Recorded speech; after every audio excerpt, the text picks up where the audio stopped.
саҳни ҳавлии фурудгоҳи байналмилалии душанбе серодам буда ҷамъомадагон баҳри истиқболи қаҳрамони муҳорибаҳои омехта Фаридун Одилов бо гулу гулдастаҳо ва чеҳраҳои кушод ба ҳам омаданд.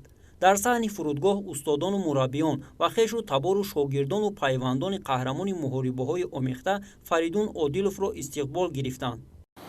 дар мусобиқаи GFC Guerrilla Fighting Championship баромад карда сазовори ҷои якум шудем ва камарбандро ба давлати худмон овардем. Мусобиқа байналмилалӣ буд.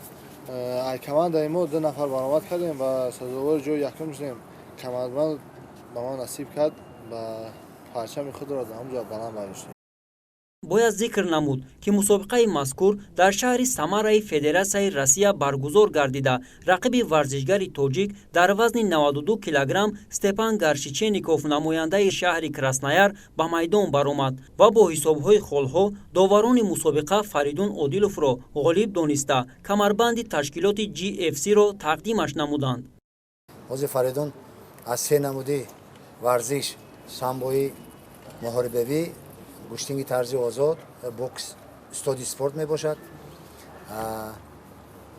чандин карат чемпиони республика оид ба гӯштинги тарзи озод мебошад. соли гузашта ҳам чемпион шудагӣ буд. бо ниятошае ки ҳам соҳаи гӯштингро барад, ҳам соҳаи манамин муҳорибава иштирок карда оянда ҳамин Тоҷикистону байроқро бо баландтар бардоштан ва бо қуллаҳои баландтар даст ба овардан ба ҳаракат карда истодааст. мавриди зикр аст ки Фаридун Одилов дар корномаи варзишии худ 15 мусобиқа дошта 11 ғолибият, 2 мусовӣ ва 2 бохт дорад. имрӯз тасмим гирифтааст ки дар ташкилотҳои бонуфузтарин аз қабили UFC баромад намояду шарафи Тоҷикистони азизро ҳимоя намояд. ғалаба кард, ин ифтихор аст. ин ифтихори тамоми тоҷикони дунё аст. Тоҷикистони азизи худои мо аст. парчамбардор шуд. ман ҳамчун падар ифтихор мекунам.